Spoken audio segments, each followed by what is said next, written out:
Baik, Assalamualaikum warahmatullahi wabarakatuh. Halo semuanya, kami dari kelompok 2 ingin menjelaskan hasil analisis kami terkait permasalahan yang ada. Halo semuanya, aku Fadil. Nama saya Sabita Ardelia Wahyudi. Aku Akbar Maulana. Saya Mira Rahma Puspita Dewi. Aku Danis Azizi.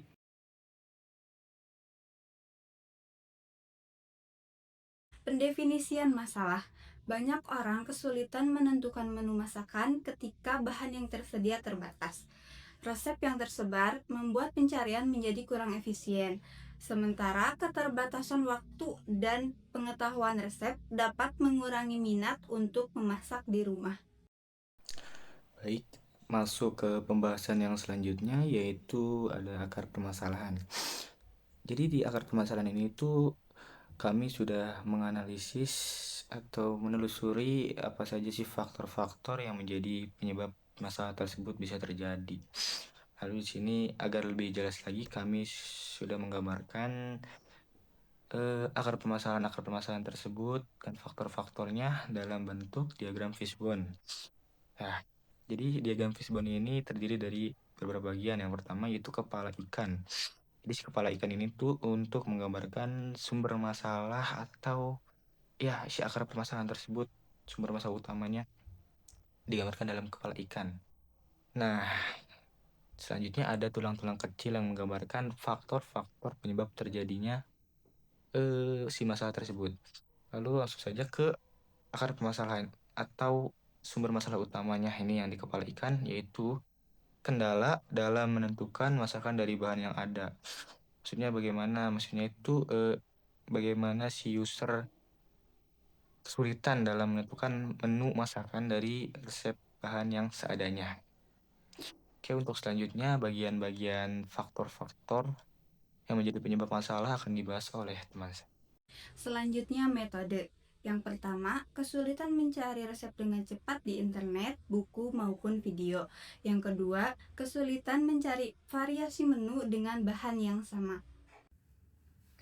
Baik, faktor atau aspek yang selanjutnya adalah manusia atau dapat pula disebut sebagai user. Permasalahan yang pertama ialah user tidak memiliki banyak pengalaman memasak. Hal ini seringkali terjadi kepada anak kos maupun mahasiswa yang baru saja pindah dari rumah orang tuanya. Permasalahan yang kedua ialah adanya rasa bingung untuk mencari resep yang sesuai dengan bahan-bahan yang tersedia. Misalnya, user telah menyiapkan berbagai bahan makanan di lemari esnya, namun ide untuk mengolah bahan makanan tersebut belum ada, sehingga bahan-bahan tersebut dapat busuk ataupun basi. Oleh sebab inilah, software kami menawarkan berbagai saran resep untuk user. Permasalahan terakhir ialah lupa cara memasak atau lupa resep. Software kami menawarkan beberapa fitur, salah satu di antaranya ialah menyiapkan beragam resep beserta dengan langkah-langkahnya, langkah-langkah pembuatannya yang sistematis. Oke, selanjutnya yaitu ada lingkungan atau kondisi. Nah, di lingkungan ini kita memiliki beberapa masalah yang lebih spesifik. Yang pertama yaitu bahan masakan di rumah sering terbatas. Nah, biasanya masalah ini terjadi kepada orang-orang yang sibuk, yang tidak sempat untuk berbelanja masakan, atau kepada orang-orang yang di akhir bulan yang tidak memiliki uang. Nah, biasanya mereka itu punya bahan masakan yang sedikit namun pengen makan yang enak. Nah, yang kedua yaitu kadang bahan pengganti atau substitusi tidak diketahui. Nah, biasanya nih, jika kita ingin masak nasi goreng dan di nasi goreng tersebut tuh kita butuh telur, namun kita tidak punya telur. Nah, kadang di resep tuh tidak tahu nih apa itu substitusi dari telur tersebut. Misalnya seperti sosis, tempe, tahu, dan lain-lain. Yang ketiga yaitu waktu memasak terbatas. Nah, ini tuh sama seperti yang pertama tadi, terjadi kepada orang yang sibuk.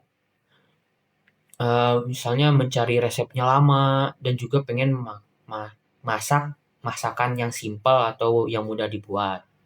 Kemudian ada media. Media ini diantaranya adalah: 1. Tidak ada filter berdasarkan bahan. Aplikasi masak yang sudah ada tidak memungkinkan pengguna untuk mencari resep hanya berdasarkan bahan-bahan yang mereka miliki di rumah.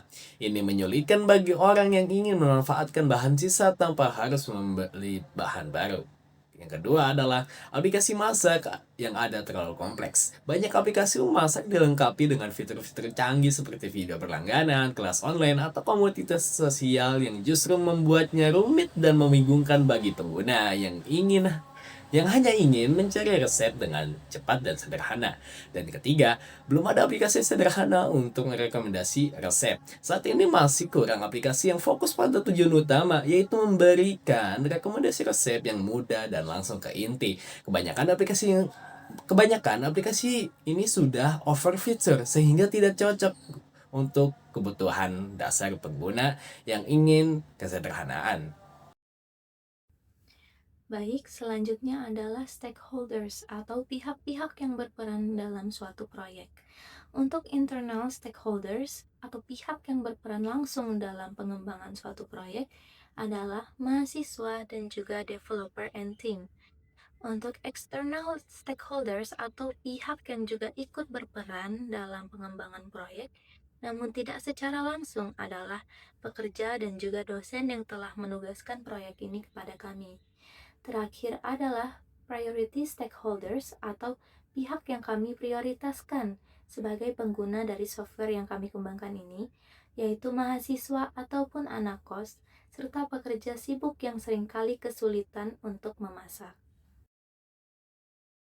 Baik, untuk visi produk kami adalah membantu para pengguna memanfaatkan bahan makanan tersedia secara optimal dengan menyediakan rekomendasi resep makanan yang praktis, bervariatif, dan tentunya mudah dipahami. 3.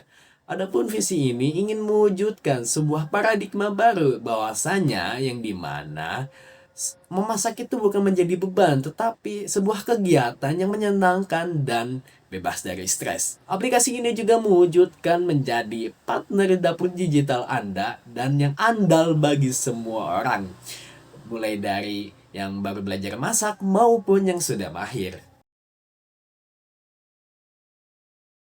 Baik, masuk ke poin selanjutnya yaitu ruang lingkup proyek.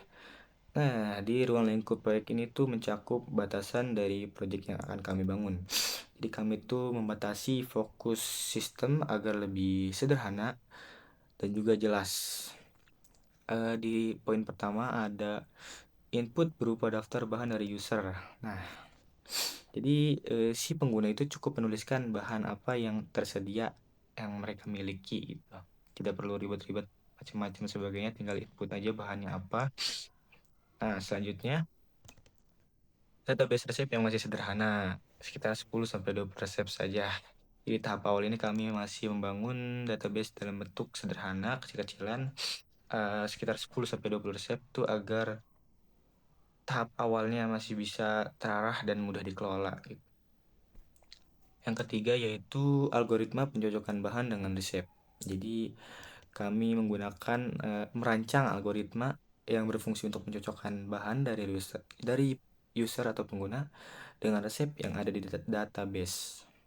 Nah, yang terakhir itu output berupa daftar resep yang sesuai beserta langkah singkat memasak. Nah, di output atau hasil yang kami tampilkan dari sistem tersebut itu berupa list. Jadi misalkan user sudah menginput bahan apa yang mereka punya. Nah, setelah itu tampil hasilnya berupa list atau daftar resep yang paling sesuai dengan bahan yang sudah pengguna input beserta langkah singkat cara memasaknya begitu. Baik, untuk ruang lingkup proyek ini tuh diharapkan agar sistem dapat berjalan secara efektif namun tetap sederhana, terutama untuk tahap awal pengembangan. Oke, selanjutnya yaitu kendala. Nah, kendala ini kita bagi menjadi 2 kategori, yaitu kendala pada saat pembuatan softwarenya dan juga kendala pada softwarenya itu sendiri. Nah, kendala pada pembuatan softwarenya yang pertama yaitu keterbatasan kemampuan untuk pengembangan software. Nah, Seperti yang kalian tahu, kita ini masih semester 1. Masih bisa dibilang maba. Jadi mungkin skillnya belum sebagus itu. Apalagi bagi orang yang backgroundnya itu dari SMA atau yang ngoding itu belum menjadi sesuatu yang sering dilakukan gitu. Nah, yang kedua yaitu masih bingung dengan job desk masing-masing. Sama seperti yang pertama, karena masih banyak orang yang ngoding itu belum jadi makanan sehari-hari, jadi mereka tuh masih bingung nih. Mereka tuh bagusnya di bidang apa, di job desk yang mana, seperti itu. Yang ketiga yaitu sulit mendapatkan kebutuhan pengguna secara detail. Nah, kita tuh masih bingung nih, pengguna itu butuhnya seperti apa sih secara detailnya. Namun mungkin ini akan terjawab ketika nanti kita wawancara langsung kepada orangnya. Lanjut ke kategori yang kedua yaitu masalah pada softwarenya itu sendiri. Yang pertama yaitu keterbatasan database, bahan, dan resep makanan.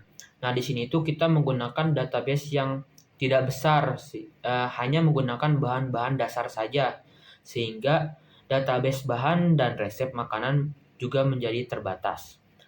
Yang kedua yaitu tampilan masih sederhana. Nah, software yang kita buat ini mungkin tidak secanggih atau sebagus tampilan dari software-software yang pernah kalian lihat seperti WA, WhatsApp, YouTube, dan yang lain-lain. Mungkin seperti itu. Mungkin itu saja hasil analisis kami dari permasalahan yang ada. Kurang lebihnya mohon maaf. Wassalamualaikum warahmatullahi wabarakatuh.